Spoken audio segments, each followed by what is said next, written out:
هوای اطراف شما به همان شکلی که فکر می‌کنید تمیز نیست و آلودگی هوای داخلی محیط می‌تواند تا 5 برابر بیشتر از هوای خارج از محیط باشد.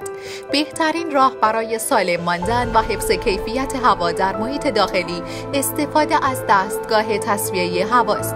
در دستگاه‌های تصفیه هوای شرکت کولاک فن با استفاده از یک فن هوا به درون دستگاه کشیده می‌شود و در مسیر خود از فیلترهای مختلفی از جمله فیلتر هپا رد می شود.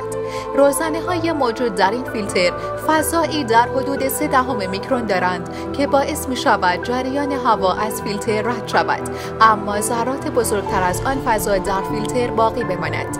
این ذرات شامل آلاینده‌های هوا و گرد و غبار می شود.